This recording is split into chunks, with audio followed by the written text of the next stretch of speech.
نامے سے۔ اسرائیل نے حماس کے 7 قیدیوں کی رہائی کے مذاکرات دوبارہ شروع کرنے کے بدلے میں غزہ پر حملہ روکنے سے انکار کر دیا۔ عرب میڈیا کے مطابق مذاکرات میں ثالث کا کردار ادا کرنے والے قطر نے کہا کہ اس نے فلسطین کی اسلامی تحریک مزاحمت یعنی حماس کو امریکہ کی حمایت سے جنگ بندی کی تجویز پیش کی ہے۔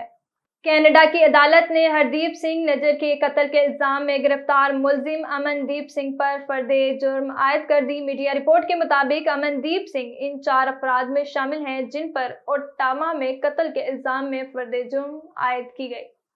بیجنگ میں سائنس اینڈ ٹیکنالوجی ویک 2024 کا انعقاد کیا گیا۔ تقریب میں نئی نسل کی انفارمیشن ٹیکنالوجی، دو اساسی کی صنعت، ذہین مینوفیکچرنگ اور انٹریکٹیو سرگرمیوں کے ساتھ سائنس کی مقبولیت جیسے شعبہ جات کو اہمیت حاصل رہی ہے۔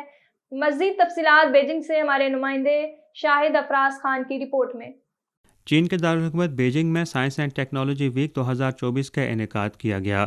ٹیکنالوجی کے مختلف رنگوں سے سجی اس تقریب میں 100 سے زائد جدید ترین تکنیکی اختراعات کا شاندار مظاہرہ کیا گیا۔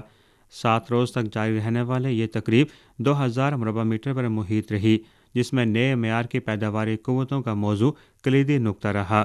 مختلف صنعتی شعبوں کا احاطہ کرتے ہوئے اس ایونٹ کو 5 اہم نمائشی شعبوں میں تقسیم کیا گیا، جن میں نئی نسل کی انفارمیشن ٹیکنالوجی، دوا سازی کی صنعت، ذہین مینوفیکچرنگ اور انٹریکٹیو سرگرمیوں کے ساتھ سائنس کی مقبولیت جیسے شعبہ جات کو اہمیت حاصل رہی۔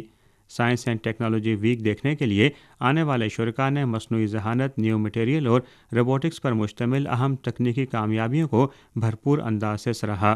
انسان نامور روبوٹس بھی اس تقریب کی ایک اہم خوبی رہے اور ڈیولپرز نے اس شرکاء کو بتایا کہ یہ جدید روبوٹ صنعتی منظرنامے میں درپیش مختلف مسائل کو حل کرنے کے لیے انسانی طرز عمل کی نقل کر سکتے ہیں۔ رواں سال نئی معیار کی پیداواری قوتوں کے بنیادی شعبے میں بیجنگ کے جدید کامیابیوں کو اجاگر کیا گیا۔ چین میں اس وقت ٹیکنالوجی کی مختلف جہتیں عروج پر ہیں، جس سے نہ صرف چینی عوام بلکہ دنیا بھر کے لوگوں کے لیے نت نئے ثمرات لائے جا رہے ہیں۔ Shahid Afraz Khan, A1 TV، Beijing.